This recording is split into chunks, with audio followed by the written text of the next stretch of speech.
school with my NYC DOE thing. Maybe that like didn't stopped it from working. I don't know. My apologies. Very No, it's sorry. okay. There's no rhyme or reason why this stuff sometimes work and sometimes doesn't. No, tell me about it. It just Okay. Bear with me one more second. I have to get my Google Drive and all my stuff open over here so I can screen share. Abby, will you give me permission to share my screen? Absolutely. I'll make you co-host. So you should have it. Thank you. And Kelly's popping in and out too. Okay, I'm gonna share my screen while I get a couple more things ready. Hi, and Kelly. then we can start.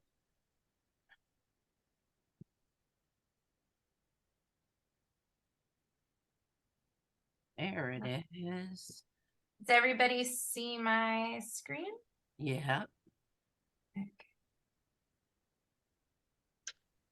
Now, I want to first apologize because, as you can hear, I'm still sick from last week. And I was out. This is my first day back to school today, and I totally didn't bring any materials home to work with you. I don't know how many of our members have their supplies to work along if they were planning to do that, but I'm happy that I am actually vertical right now and able to join the group tonight. So let's give it a couple more minutes because people have been bouncing in and out with connection problems. Maybe like 4 more minutes. Is that okay? That sounds good. Sandra, I saw that you had clay. That's awesome. Do other people have clay? Awesome. Kelly, amazing. Okay, no problem if you don't. You can still get a lot from this workshop. You just won't do the actual like making. And when I put the demonstration on, you can feel free to observe and think about it. Like if you want to use it in your classroom, you can still get a lot from it that way. You just won't be able to make the sculpture without the clay, but that's okay. All right.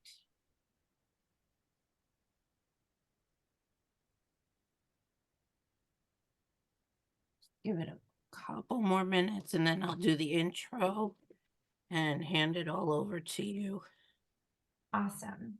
I'm gonna see, Stephanie, let me just try logging into the Zoom under my husband's name, and maybe because my video demonstration is on this computer, so maybe I can play the video from a different thing. Because it's going to take a while to upload to my Google Drive, and so it would be best if I could do it from here. So then I'll have to make try that ID also co-host, right? Yeah, that's going to be Josh Tyson. Okay. While we're waiting for everybody else, if there's any connection issues, please feel free to think about what really excites you about using clay in your classroom. And what are you nervous or have questions about? This was the presentation that I gave at NYSATA. And so the goal was to present and participate in this workshop with the hopes that you could then use this in your classroom. There's certainly tons of other applications. If you're just here like to get some fun art making, that totally works too. But I do have this workshop geared for how to implement this unit in your classroom. Perfect.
Okay, maybe that's not gonna work, Stephanie, so never mind. Okay. Okay. Is there any other thing that I could do? No, it's okay. We'll work around. Do you want to share the video file with me and then I can run So it? it's a Or pretty big video file and it's taking me, it says 22 minutes to upload to Google Drive, so I don't think I can email it. So Okay. we'll just see how it goes. Okay. Okay. Okay, let's get started. Thank you so much for your patience. So a little bit about who I am in my classroom. I've been teaching K-8 in a Title I school in Harlem for 16 years. My students range from advanced artists who get into top specialized art high schools to students that are nonverbal and struggle with fine motor skills, so it runs the gamut. My class sizes range from 12 to 30 kids. We have a very large multilingual learner and students with disabilities population, as well as a growing immigrant population of new arrivals from Central and South America.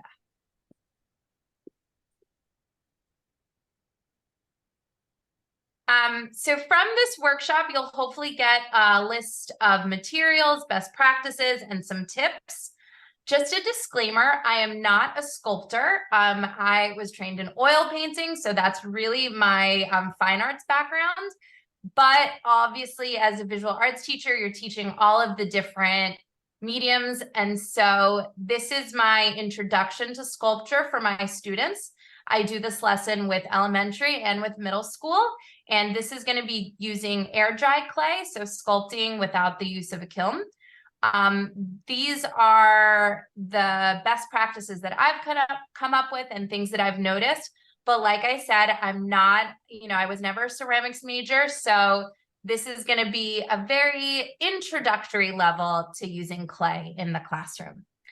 You'll hopefully also leave with a teacher example if you have the clay with you, which I always find really helpful before I show students. I like to have the example that I've made.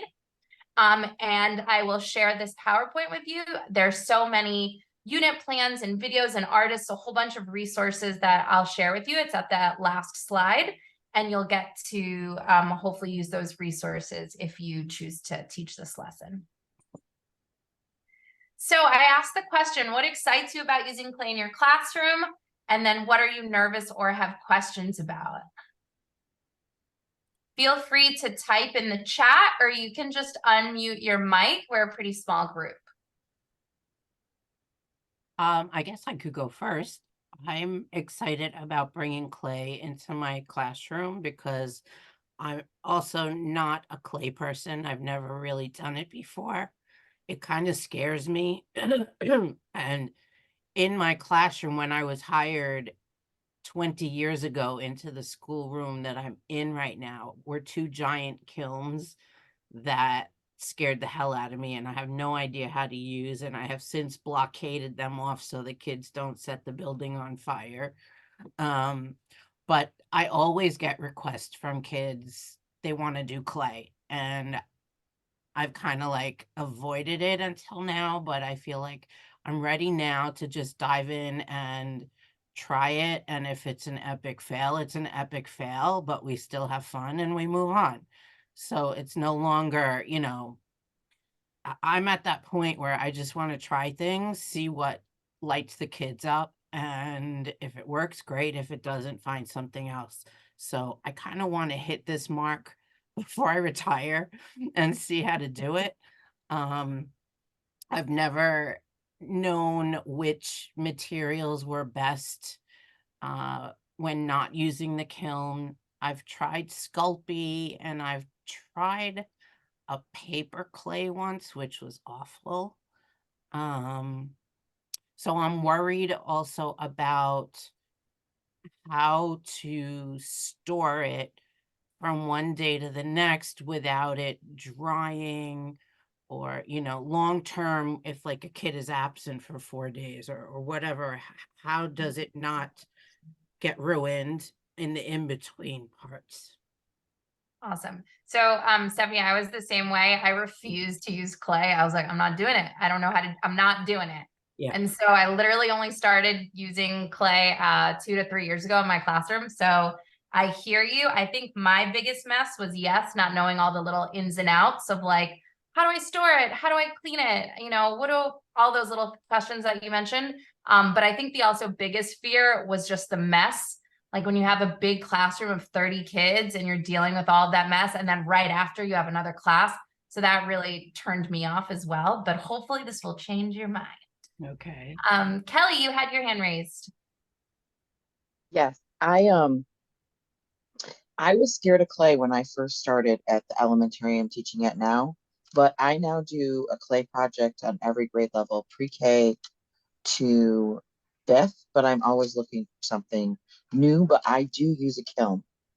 I have a kiln. Um, when I first started there was a art teacher who turned classroom teacher, and she was like, just keep working with it until it stops falling apart. And all of my projects, well, all except for fifth grade, the projects are they fit in one class period. They use one class period. Fifth grade, we wrap them in those cheap garbage bags and spray them. But and they do a coil pot. But I like those to only be like 2 days. Yeah. So that's what. Well, How- Kelly, how feel long free are to you- chime in then, because I think you're gonna have more experience than me. How long are your classes, Kelly? Um, my primary classes are 30 or 35 minutes, and my fourth and fifth grade classes are 40 minutes. And you Um, do one period projects? one period. We plan. They know how to get the clay mats out. They know what to do.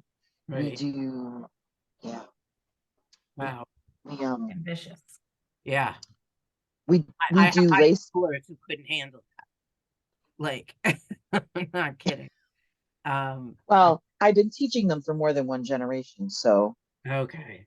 that might help. I don't know. But I did a presentation once at NYS. I have all through the grade levels. I teach the pinch pots in, I just started with the pre-K this year, but pre-K and kindergarten. And then in first, we do a slab, and then we do a slab container with a pinch pot bottom. So I shortened some stuff. Like some people would do like a slab for the bottom. I have them make a pinch pot so they have the actual side to attach to, and then they roll lace in the slab and they put it around. I have it, but they do most of the work. I start teaching them to write their own names on their pottery in second grade and have them practice and everything. So Wow.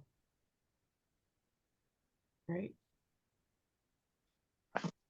Awesome. I don't know. All right, let's go on. So this is the sculpture unit that I have. And like I said, I'm going to share this document. So you'll also have access to this unit, which is great if you're getting observed. This is like a lesson plan that's already ready to go. In this unit, it goes through the different lessons. This breaks it up as a 6-lesson project, but Kelly, I'm so impressed your kids can do those pinch pots, the coil pots so quickly. This was 8th grade, and I feel like it would be like a coil every 40-minute period. Like they were so slow. They just like touching the clay there. I don't know how it takes them so long to roll the coils. This project, I think, took them, I don't know why this keeps moving, took them like 20, not 20, that's a lie. I feel like I see them two times a week, and they did it for 2 months. They were working on this project. They did not stop. So I'm sure it can be shortened a lot, but my students were so engaged with this. They worked on this for a really long time. So in this unit, I focused with my 8th grade elective And so these students were a little bit more advanced. I was teaching them how to do the coil pots with an additive sculpture to it. So the bird, the little person inside the coil pot. But then I had other kids just go off and decide, I want to do these hands, I want to do this other thing. So sorry, this keeps moving.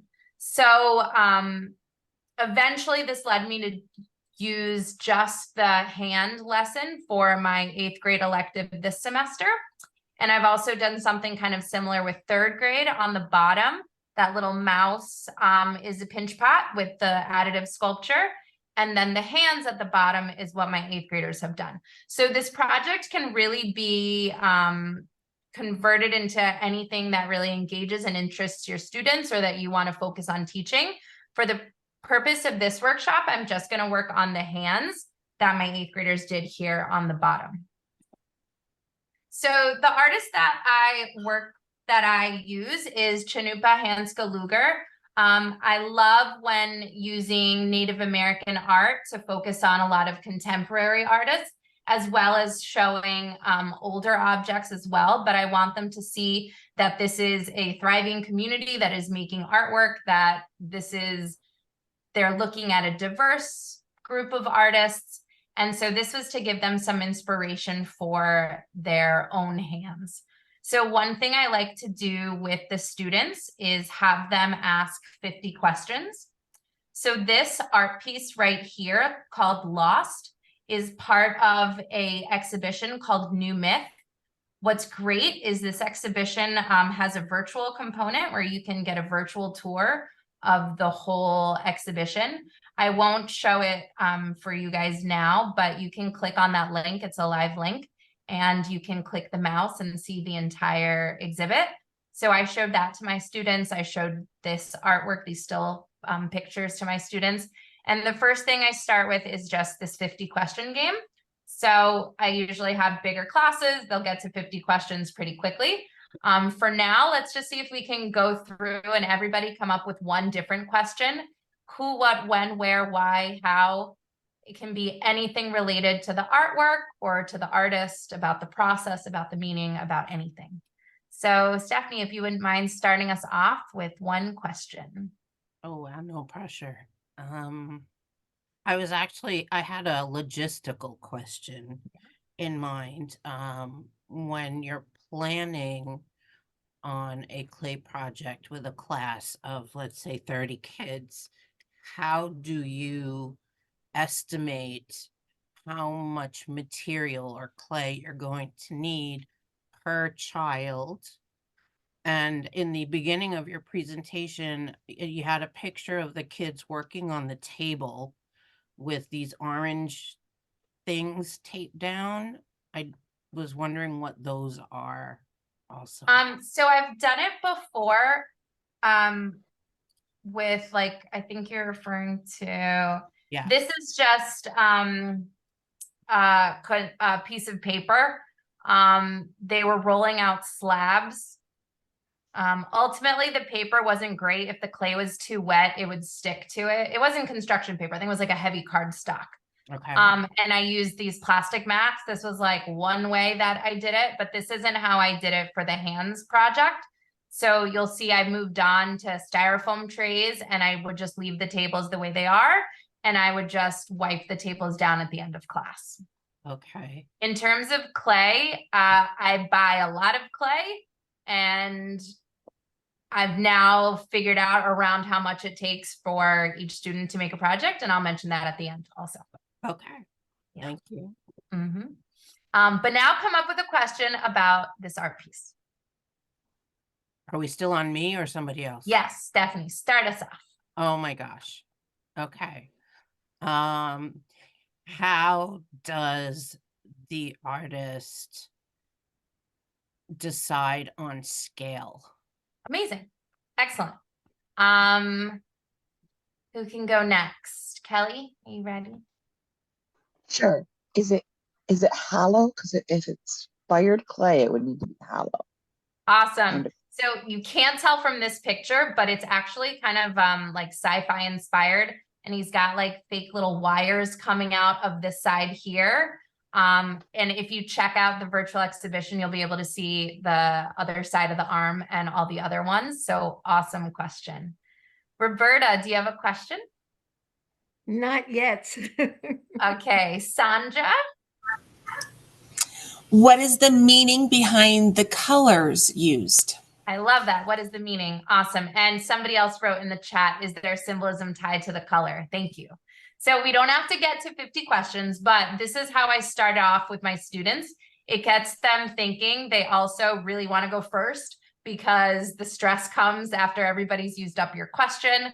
The idea is the more and more you have to look deeply and ask more questions, you come up with other things that you weren't even thinking about. So first, it'll be really obvious stuff like, why did he do that? What is the color? What does it say? And then they have to start thinking about deeper questions. So they'll start questions that have to do with meaning, questions that have to do with art, with the artist, and things that kind of spark their curiosity based on the art piece. So I love this question just to get them started because they don't have to know anything about the art piece. It's just asking questions. This is a great activity that I do with a lot of the artwork whenever we're looking at it. The next questions I'll ask is, what do you notice?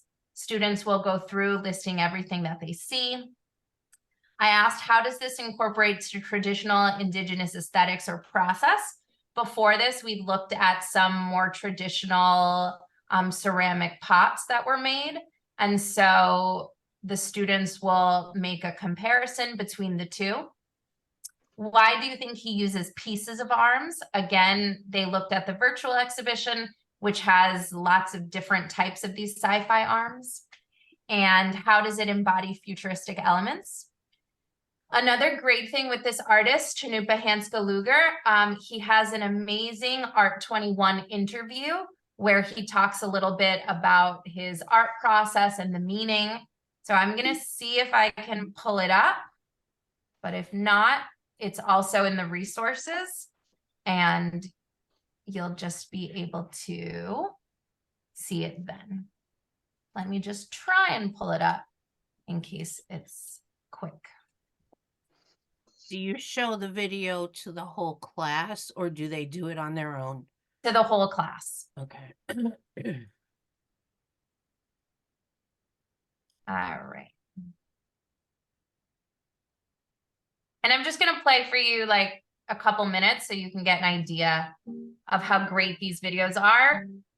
It's also great to have a first person account of whatever it is you're studying. So this is great. Can you see it? Can you Yes. hear it? There's no sound. No sound? No. Wait. Nope.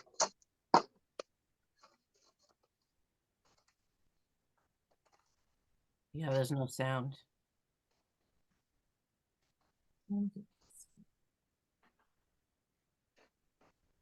I think we all struggle with what it means to belong to a place. As an Indigenous person in North America, there are complex identities that are at play. I am a citizen of the Mandan, Hidatsa, and Arikara tribes. So I was born in Standing Rock Reservation, right on the Missouri River. I think in its most honest form, I'm river people. And I'm living up here in the mountains in New Mexico. So I feel a little displaced. After my family moved us off of the reservation, it felt as though my existence in both of these worlds was in like a liminal space between the two. Okay.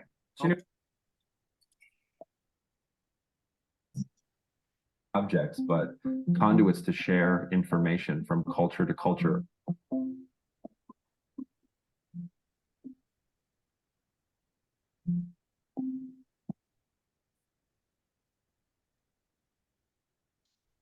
Which is, this is primitive, this is ancient, this is not present. And so I started a whole series of projects that were called, and it's kind of an ongoing set of ideas, but it's called Future Ancestral Technology. It's science fiction, it's speculative fiction. It's imagining what and how our culture shifts and changes into the future.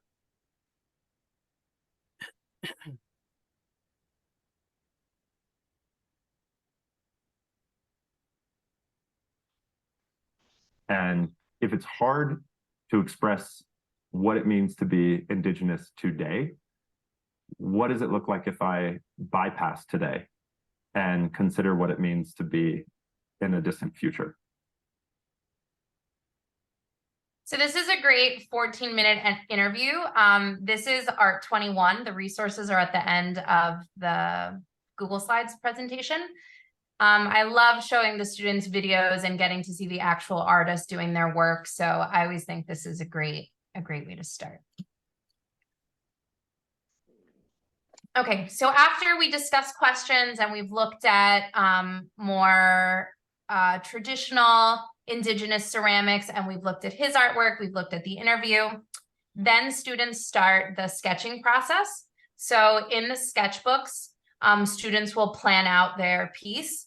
I like to do like a front view, a side view with my older students. This was my advanced 8th grade, the ones that were working on the coil pots, but the students that were working on the hands did something very similar. If they're adding any additive sculpture to it, I like them to think of what symbol or what image they're gonna include to incorporate a meaning. This student was thinking of music, so that's why she did the like rock sign. And she was just jotting down in little bullet points, you know, music, calm, reminds me of my friends, doing the sign, hearing music, metal or rock, my friend's favorite song. So I like them to go through this sketching process, even if their artwork is going to change and they're going to do it completely differently. I like them to start thinking before they start making. This was my 3rd graders who were doing the pinch pots with the additive sculpture. So even elementary school is capable of doing something on a lower level, but they're still able to do a front view, a side view. I have them practice with Play-Doh first before I start giving out the messy clay, just so we can go over some basic shapes and basic clay sculpting techniques. And again, even 3rd graders were able to go through different meanings for the symbols that they chose. So here they were doing animals and they were thinking of what meaning that particular animal had. So this student did a horse pinch pot. And so she was saying a horse has a meaning of freedom. For my 8th graders this semester, I had a whole bunch of boys that didn't want to be in elective. They were not into drawing. So this drawing was like, I did it quick. I didn't stay with it because they wanted to just use the clay right away. So they practiced these sketches for like 15 minutes, observational drawings. They would put their hand in a specific gesture and then start drawing. So for you guys, please think of an interesting position that you want to have your hand in. I tell my students only appropriate hand gestures.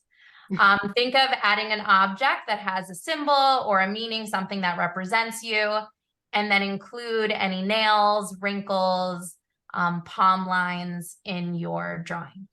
So let's take, we're all art teachers here. So can we do 5 minutes for a sketch? Does that feel appropriate? Yes. Okay, 5-minute timer and come up with a hand position. I've also, so students are supposed to like use their hands. If you notice that that's also difficult for students, I printed out really simple hand gestures, and it's a whole worksheet full of different simplified hand gestures, not as detailed, no shadow, no real details like the wrinkles or the nails. And that might be a little easier for some students to draw with. I always have tons of references for students to use if drawing from observation is a bit of a challenge. But you guys can handle it. So 5 minutes.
Oh my God, I'm so out of practice.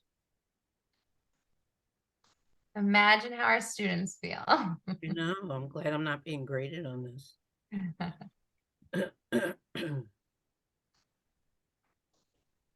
And really, this is just to help you plan out the type of sculpture that you want to make. These aren't supposed to look like complete drawings or finished drawings.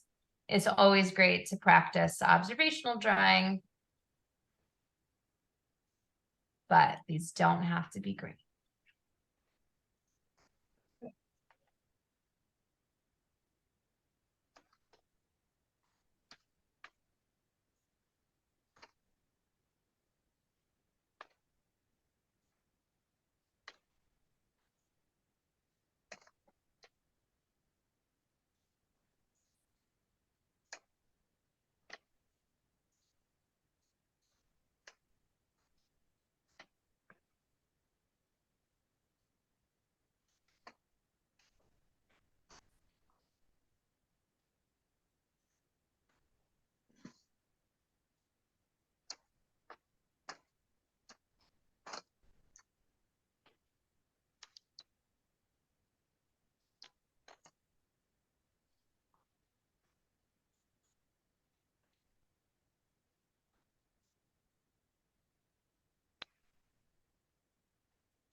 You have 2 minutes left.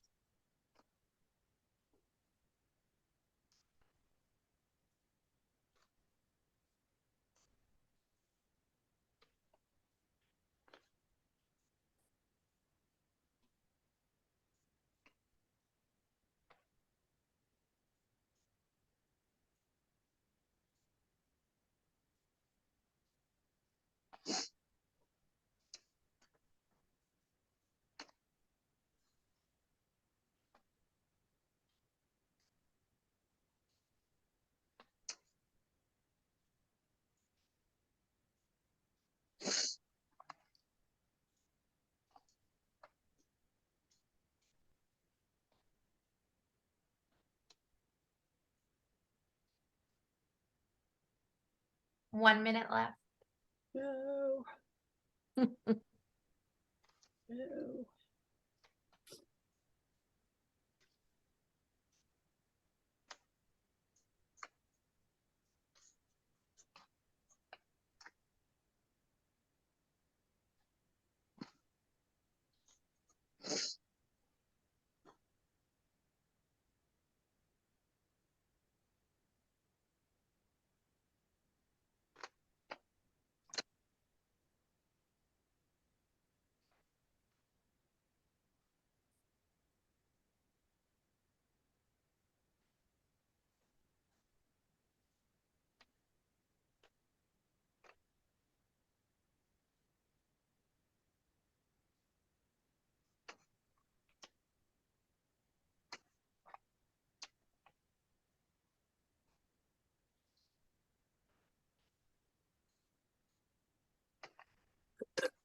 And time. Wow. It's okay. Just practice. So I go over with my students what is clay. Clay is the product of a chemical reaction between silicate rocks and water. So they just need to understand earth, water, and not just any earth. So you'll find this near these riverbeds. You really want the dust of the rocks to make up this clay. So I show them this. They're always really fascinated by that. There's another awesome video, the Potters of San Marcos. I like to show them traditional pottery, still made by hand, not on a wheel, from Mexico. So I'm just going to show you a quick video. Sorry, ads. When we first arrived at St. Jude, it was just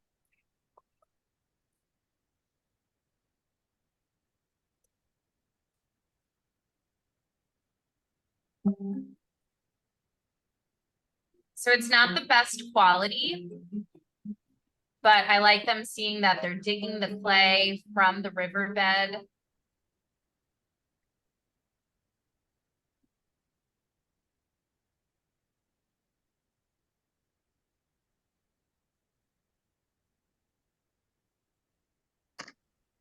Laying it out in the sun.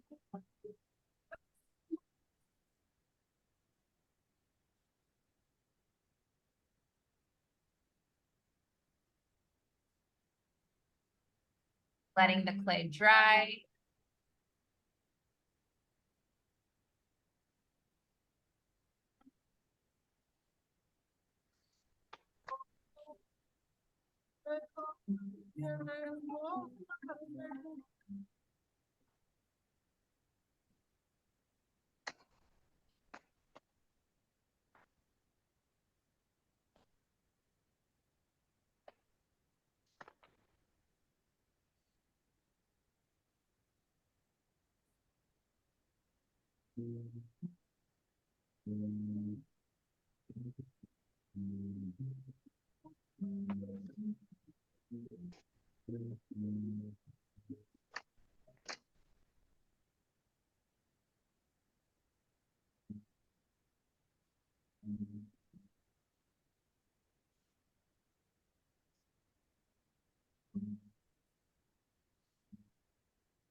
The students love seeing this also when it's being compared to using a potter's wheel.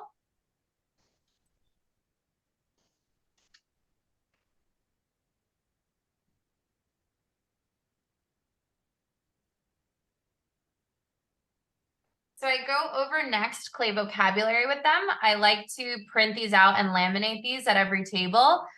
So a lot of my English language learners will pick up the domain specific vocabulary. It's also good for students that are still just at the pointing stage, and good for anybody to really remember the tools names. I go over sculpting techniques with my students. So really basic rolling, tapping, coiling, twisting, pinching and pulling, score and slip, smoothing things out. And the first day, we always just experiment with clay.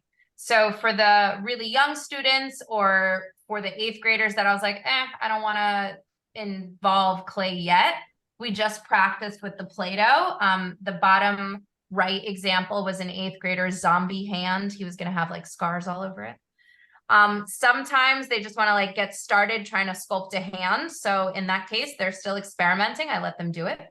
But technically what I have them do for that first lesson is just create an abstract piece using 3D shapes. I smush everything at the end. This doesn't have to be kept, but this is just so that they can practice making 3D shapes, putting them together, scoring and slipping, making sure that they're really just experimenting with the clay before they start on their final project. For my 3rd graders, this was their pinch pots with the additive sculpture techniques. I personally think all of this looks better just with the clay color, but the students love to paint it. If they choose just one solid color, I thought the silver looked pretty good. So the silver mouse was my best one. For the 8th graders that were sculpting coil pots, I show them how to do the coil pot technique. We learn about additive techniques, subtractive techniques, and they got really creative with it. So the one on the bottom right added wings. The like cup with the little handle had a D for his mother's name and a heart. The other student added cool coil decorations on the side of the heart-shaped coil pot. That was going to be like a little jewelry bowl. And this student chose to add a bird to her coil pot. For my 8th graders this semester, I just did hands with them. And so some of them, this like jumps ahead, sorry. Some of them chose really ambitious ones. They did 2 hands together. The one on the top left has flowers and butterflies. The one on the top right has a snake. And then the other students didn't really add an additive element, and they just had their hand in a specific gesture. So the air dry clay obviously isn't going to be as sturdy as clay that you're going to put in a kiln. So to be honest, 7 out of the 24 hands had broken fingers. A lot of the times they might not score and slip it well. Who knows if there's like an air bubble in the clay. It's also just kind of like fragile. Some kids might have just kind of let it drop on the table and it broke. So you do have to, like, that's going to happen. You don't have to freak out. There's this great glue called Weld Bond, and it will glue the pieces once they're dry back together. So I just used that and I fixed the fingers and they painted over it. It wasn't a big deal, but just know the fingers will be broken, whether it's an attachment issue or whether it's just, you know, an air dry clay issue. So that will happen. I have found, like, when the fingers are with less space in between them, they're obviously a little bit more sturdy. When the hands have like a closed gesture, the thicker that the clay is, also less sturdy. Anything that's too thin, like less than the width of your pinky, does have the fear that it can break off a lot easier. So just part of the process. Like I said, my 8th graders were super into it. They were sculpting. The whole project probably took 2 months of seeing them twice a week, 45-minute periods. So I would say the actual hands sculpting part was probably like 3 weeks. So a good 6 lessons. They really kept working on it for a while. Once they were done, they experimented with color mixing. So we worked on mixing our skin tones. There was a lot of color theory involved, practicing on the paper first and then on their sculpture. Some kids decided to go for like a zombie hand, so they made it green. And once the paint was dry, I think they did around 2 coats. I did an acrylic gloss varnish over it, which also helps keep everything a little bit more together. And it just gives it like a little shiny finish. You don't need the paint and you don't need the acrylic gloss medium either. It's just another way to make the work look a little bit more complete if you like that look. My students created a rubric. This is my teacher rubric on the right, but the students created their own rubric. They always grade themselves at the end of the units. So I deserve this grade because they give examples from their student created rubric. We also do a little bit of critique where I use the ladder of feedback protocol. So students are asking clarifying questions like, what is that, you know, image that you added? Why did you include that? They'll give on I like because, kind of like a glow. They'll state a concern. So it can sound like, I wonder if you maybe added too much paint to this side, or I wonder if this pinky is about to break. And then any suggestions. So usually the concerns and the suggestions kind of roll into one. So they'll say, it kind of seems like your pinky's about to fall off. Next time you should make your fingers a little bit thicker. I also do a reflection at the end. This can be done in the middle while they're working. At the end of the unit, we'll talk about what challenges did they face? How did they overcome them? How can you refine and improve your craftsmanship? And what did you discover about working with clay? Before I go into the materials, I'm going to do that at the end with the resources as well. I'm going to show you the video that I do for the actual clay making. And now you guys will be able to make your own hands. So I'm going to play the video. Feel free to follow along with the video. I'll also give you a little bit of time afterwards. You can also watch the video and then choose to sculpt at the end or in between. It's up to you. Usually I'll play it once so that the students can watch and then they'll make it. With something as involved as this clay hand sculpture though, they do follow me while I'm making the video. So I pause it and make sure everybody's caught up. I started making these videos during COVID and I found that I will not give a demonstration any other way now. Like I'm totally sold on the videos. I can do it all in advance. I have the vocabulary words. I can make a mistake and redo it. I know exactly what I'm showing the students. And then it's great because I can just play the video. I can finish setting up while the video is going. I can pause it. I can replay it. I can have students that were late just watch the video on the laptop while everybody else is doing something else. And then I have this giant video library of all of these great videos, and I can just pull them up whenever I'm reteaching this lesson. I also hate students crowding around one table. They always kick each other. They touch each other. The little ones aren't focused on what I'm doing. They're just too close to each other. And if you have a really big class, it's sometimes hard to see. So I'm a huge fan of the video sharing. There are obviously so many benefits to them seeing you do it in person. And that's not to say I don't go around each table and re-show them something. But this is my preferred method for whole class instruction. So I'm going to play the demonstration video now. Please feel free to start sculpting.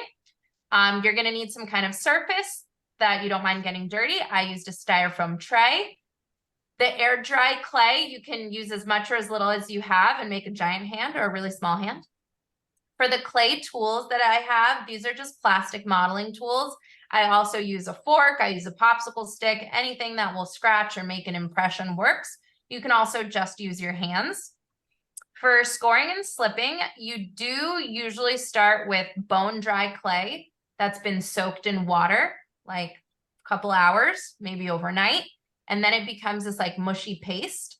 I've heard from other teachers that for air dry clay, you can just score it, add a little bit of water and attach the pieces, and that'll work just fine also. I like introducing the slip because it feels really fancy for the kids, but I'm pretty sure that water technique will also work. I will say I do Any not use slip. questions before we start, Kelly? Yeah. I was gonna say, even with the elementary kids and regular clay, I don't use slip at all. They connect pieces just by scoring and tiny dashes of water. And just the water, yes. So it works just as good with water. That's great to hear. Okay, any other questions or comments before I start? Okay.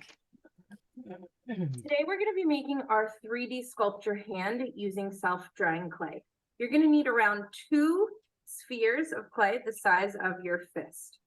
We're going to take one of those spheres and break it apart into 2 equal pieces. And I'm going to start to roll this piece into a sphere. Once you have a sphere, we're going to tap so that it looks like a rectangular prism, like your wrist. I'm going to tap once or twice on all sides until the shape is more like a rectangular prism. That's pretty close. Use your hand and your wrist to gauge the size of things.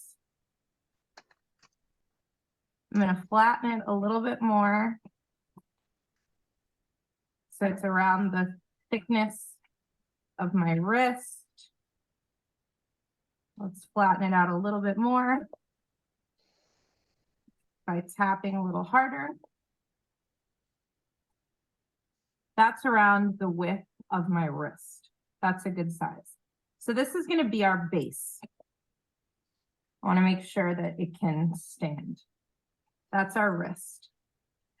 Next shape I'm going to make is the palm. I'm going to take the next sphere, roll it, roll it. I'm going to flatten it out a little bit. And I want it to see the shape and size of my palm. So I'm going to flatten it a little bit more. I'm going to tap the sides a little bit so it's like a rounded rectangle. flatten it a little bit, but I still want it to be the thickness of my hand. I don't want it too skinny. Let's put it on on my palm. It should be a little bigger, so I'm just gonna flatten it more.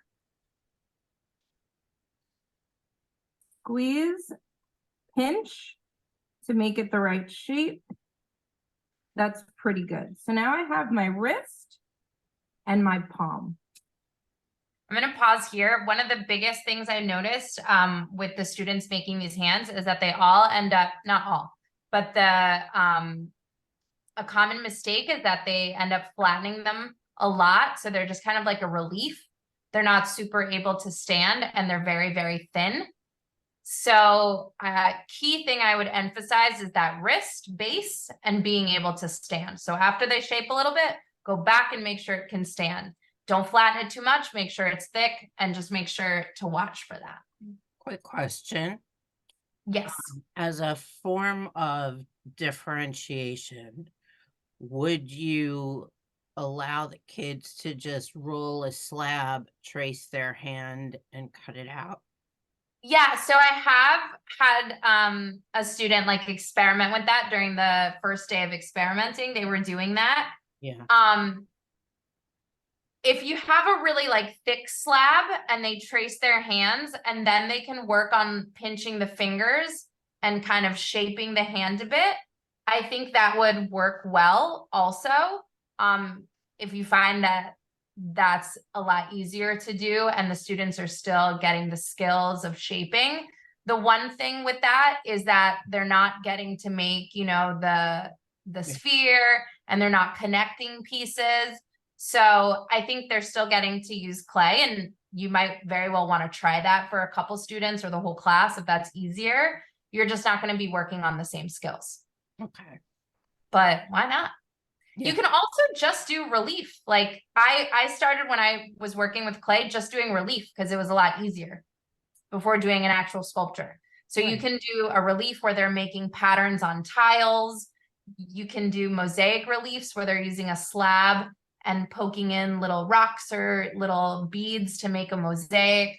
You can very well just do a hand relief, really simple things like an eye or a sun, like that can be flat. I think that's a great introduction to clay. It's just going to be different techniques. Right. Okay. In order to attach those two pieces, I need to score and slip. So you're going to take your fork, you're going to score both sides, score. You're going to attach the slip. That's going to act like a glue. Attach the slip to both sides. In order to make the hand and the wrist connect, I need to smooth out that line. Smooth it out to connect. Smooth it out.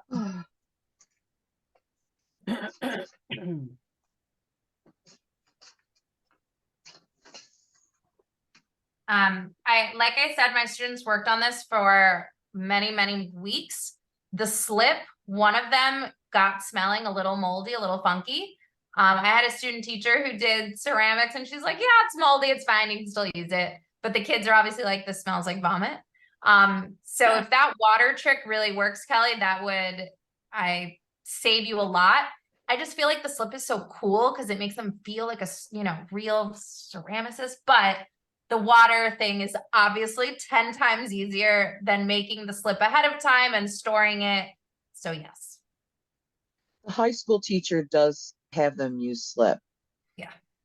But when I used it in elementary, they got so carried away that with regular clay, some spots would be so wet that their projects would fall apart with the slip. And like I said, when I have them use water, I'll tell them, like, go to the faucet, turn the water on, turn the water off, get a droplet out of the sink, and you don't need more than that each time. Yeah. So if you are starting off, that would be a big prep time saver, and it would probably make everything a little less messy too. In my palm, I'm gonna flatten it because it should be a little wider, I think, than my wrist. That's a pretty good shape. Remember, we want it to be able to stand or to bend. So make sure it's not. Michal, am I saying that right? Thank you for putting in the chat. They also use a toothbrush and water to score and attach, and it works for their elementary as well as high school students. So again, people seem to be really liking this water thing. And I do love the idea of a toothbrush too. For this, I had my students use a fork. Not too flat. We want it 3D. Next, I'm going to make my thumb. I'm going to take a small piece. I'm going to roll. You can roll it on the table or the styrofoam. Roll. We want it to be the size and shape of our thumb. So we can squeeze to make it thinner. This part that's going to attach to the palm should be wider. So I'm going to flatten that part out so it's wide. And the thumb should be thin. So pinch to make that thumb shape. A little pointy, pinch, pinch. We want it to be the size of your thumb. That's pretty good. In order to attach the thumb to the palm, make sure it's not attached to the wrist. It has to be attached to the palm. We're going to score and slip. Score. Score. And attach the slip, which is going to act like a glue. Slip. Slip. To connect the thumb to the palm, make sure you are getting rid of that line. You want to smooth it out. Smooth it out so it connects. Smooth it out. Smooth it out. I don't want to see any lines. It should connect seamlessly. Smooth it out towards the wrist. Smooth it out by the palm. And now we have our wrist, our palm, and our thumb. We're going to be able to pinch and shape everything and smooth it out and add details later. Remember, you want the thickness to be as thick as your hand. You want this to be able to stand up on its own. Next, we're going to add the fingers. We're going to add the fingers straight, and later on you can bend them. The same way you did the thumb, you're going to roll, but this time we're going to need a smaller piece. Make sure to measure it against your finger so it's the same width and height. Roll. I want it to be the same width and height as your finger. I would tap the bottom to make it flat so that it's easy to score and slip. That's around the size of my finger. We need to be able to fit 1, 2, 3, and the pinky will be further down here. 4 fingers at the top. We're going to score and slip both sides. Slip both sides. Attach the finger and remember to smooth it out. You can also use the plastic tools to help you press that clay and smooth it out. If you do not score and slip and smooth, it will detach once it dries. So really drag some of this clay onto that seam where it's getting connected.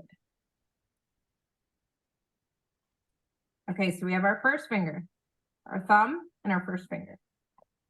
Do the same steps for the next 3 fingers. Take a piece. The great part about the hand is so many of the techniques are repetitive. So by the time they get to that pinky, they'll have already rolled 4 of those coils and attached them. So it really helps. That repetitive technique helps them remember what they're supposed to do. They get better each time they do each other finger.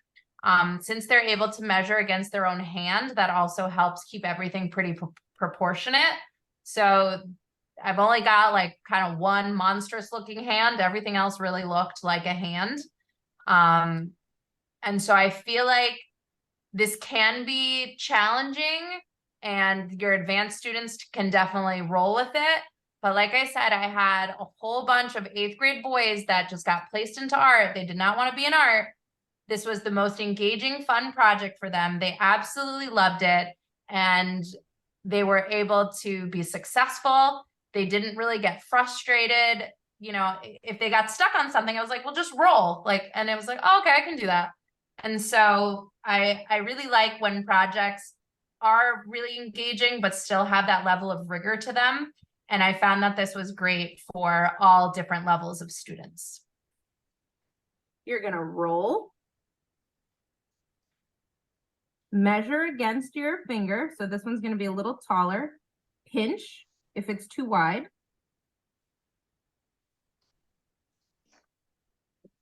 Pinch, so it's the same width. Cut a little piece off if it's too long. Measure it against your finger. And if it's the right size, tap the bottom so that it's easy to score and slip. Score both pieces to attach and slip. Remember, this 3rd finger should be a little taller than your 2nd finger. Connect. You can use a tool or your finger, smooth it out to get rid of that line. Be gentle when you flip it over.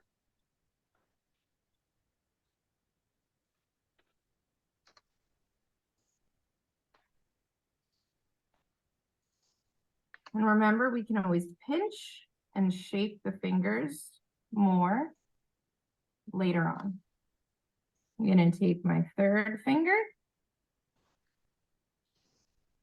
roll, measure it against your finger. When it's the right size and shape, tap. You're going to score both sides, slip both sides. Connect. Smooth it out. Get rid of that line. Smooth it out. And the last finger, the pinky, needs to be able to fit over here. You're going to roll a smaller piece. Pinch to make sure it's the right shape and size. Pinch, pinch, pinch. Tap. And I'm tapping this one kind of diagonal.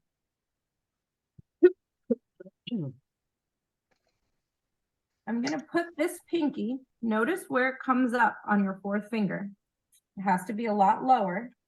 I'm going to put this pinky over here, lower. Score the side. Score the side. Slip. Slip both sides. And connect. Get rid of that line. Really smooth it out. Drag that clay down so it connects. Gently turn it over. Drag the clay from the pinky onto the palm to connect and smooth that line. Now that you have your hand connected with all the fingers, we can start adding details. I can use a toothpick to make lines. Use your hand as a guide. I can smooth any parts that I don't like. And I can use my fingers to pinch and shape the fingers so that they're 3 joints. I can kind of squeeze in and shape each finger.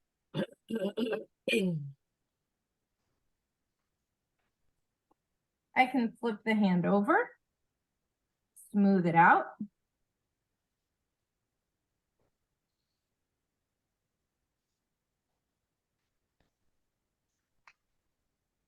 We can always take off a little bit of clay if it's too thick. Using subtractive sculpture, we can take off a little bit of clay.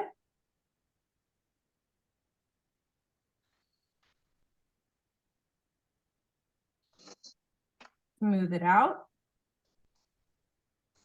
And using our tools or our toothpick, we can make details like the thumbnail.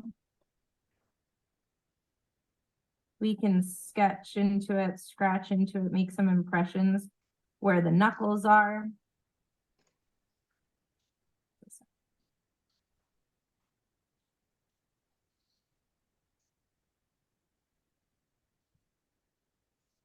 And then later on, we can add objects that our hands are holding using additive sculpture.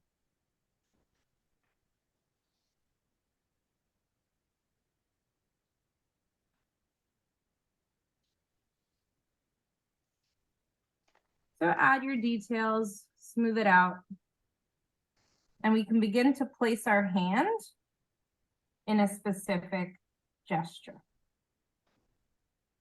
We can carefully bend the fingers. We can carefully bend the hand, putting a piece of clay or something behind it to keep that position.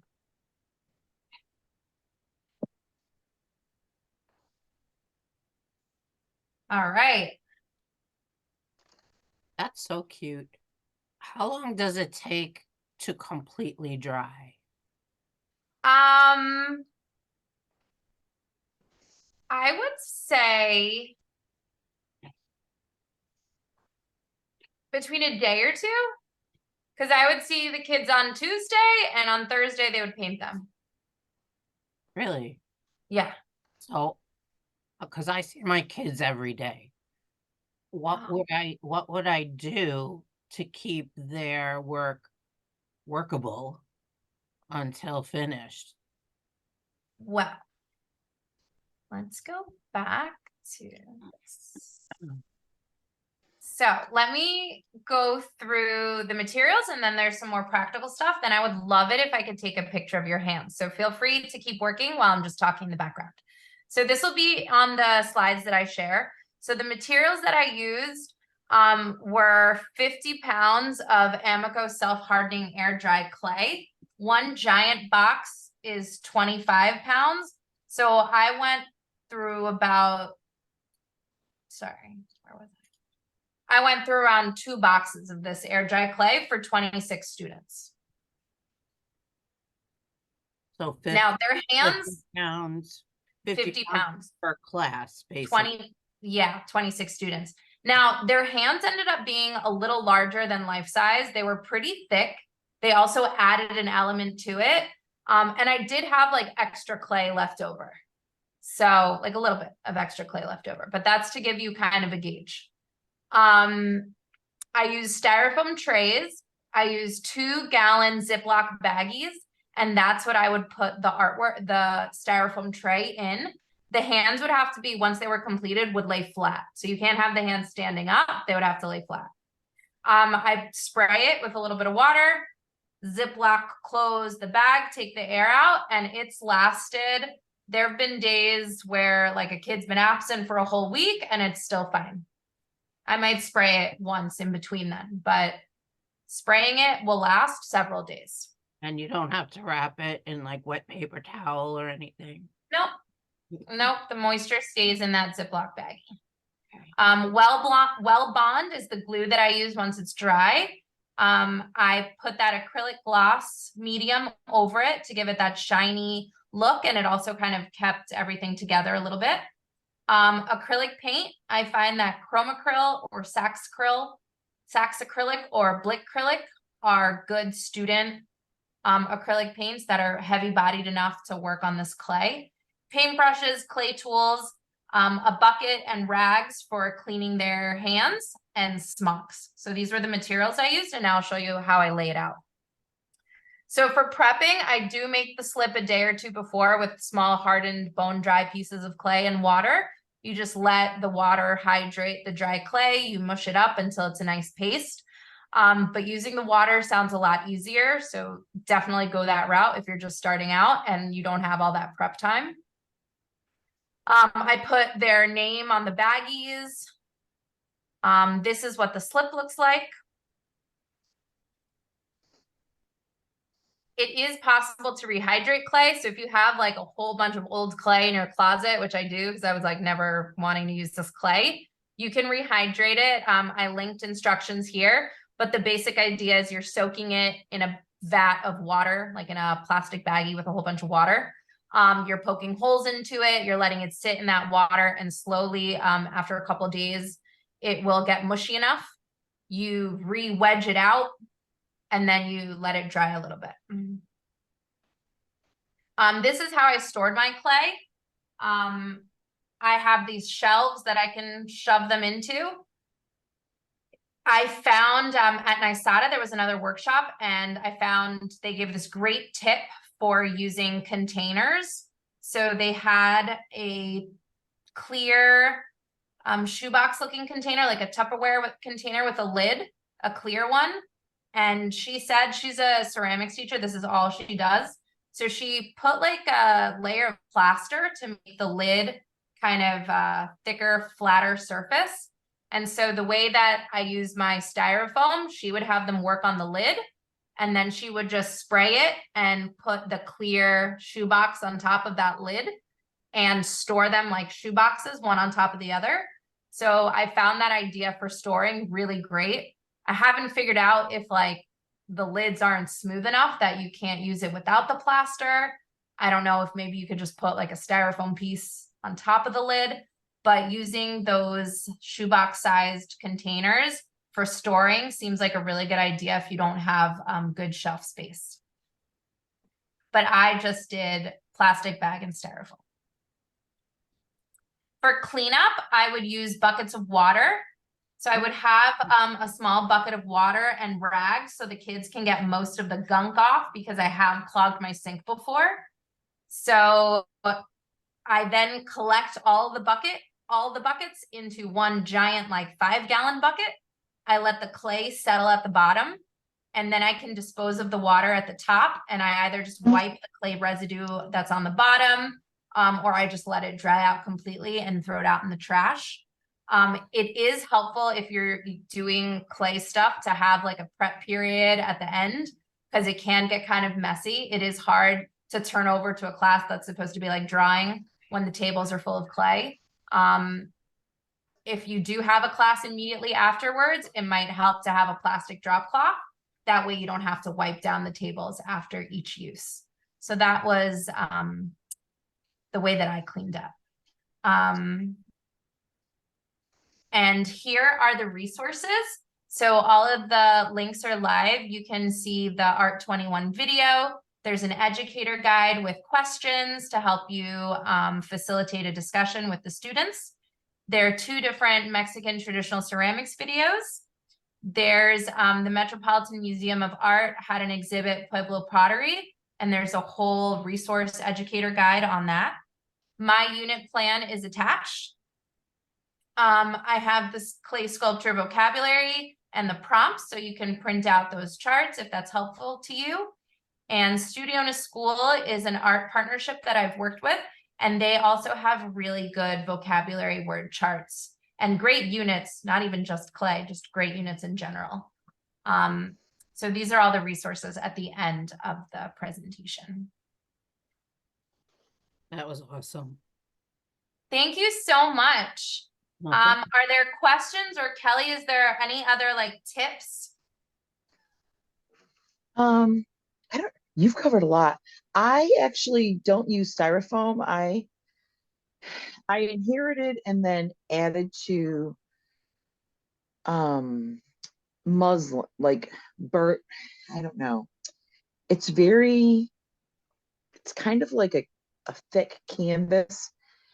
You can buy it at a clay supply store. It's what they use to put on the rollers. And Yeah. I cut it into pieces and we just use them. Every year or so I wash them, but they don't necessarily need it that much. And so the kids just work on, they know where the mats are and they get their mats out. And I inherited rolling pins too. And all of that is in one drawer. And for the forks, if you in the summer either look at auctions or garage sales, estate sales, you can get boxes of the silverware forks. And I find they work a lot better. I got like a whole box for, I don't know, like less than $20. And I use the spoons for things like modeling paste and that stuff. And we even use the knives to cut some of the clay. Oh, that's awesome. That's such a great idea. Yeah. I definitely roll out the slabs on canvas. So that sounds like a really great base to have. The styrofoam, once the clay does dry, if you put wet clay on top, you'll end up getting like little crusty, dry pieces of dusty clay on that. So I bet that canvas that you use really helps with that. That sounds like a great base. Yeah. And I have racks like kind of like you do that have their metal racks so they dry nicely. I find that the younger kids stuff can dry on trays. Once again, at an auction, I had a whole bunch of old Ponderosa trays. So I I love move them from one place to the other on those and the old AV carts. That's great. Did Is you it possible to get a picture of you guys with your hands? Our drawings? Your sculpture. Well, Stephanie, you can do the drawing, but whoever has the clay, I saw you holding the pencil with the clay. That one's awesome. Thank you. Okay. Oh, very nice. Will you put it a little bit more in the screen, Kelly? I can only see a little bit. There you go. That's cute. Sorry. Oh, that's perfect next to the sketch. That's awesome. Wait, let me see the hand a little bit more.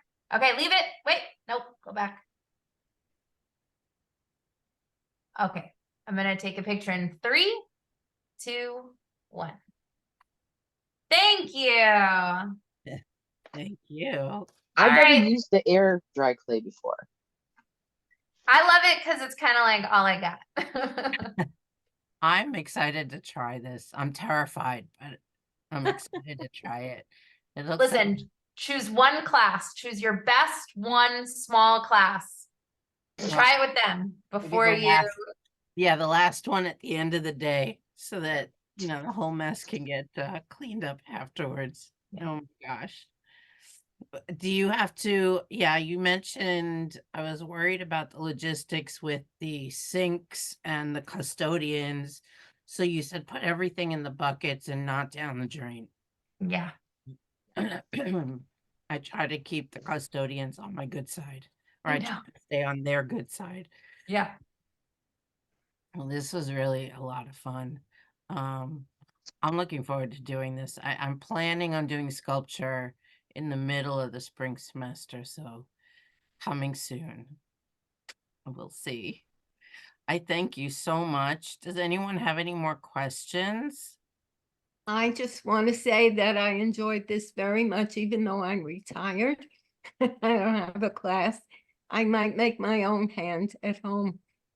It was wonderfully presented. Yes, Thank you. yes. Very Yes, concise, it was very well organized. very good. Yes.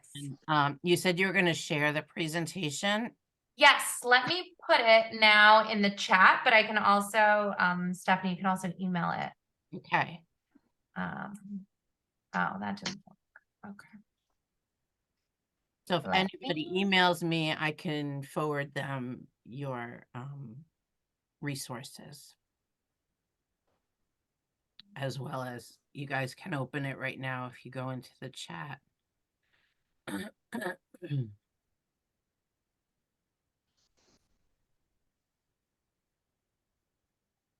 Okay.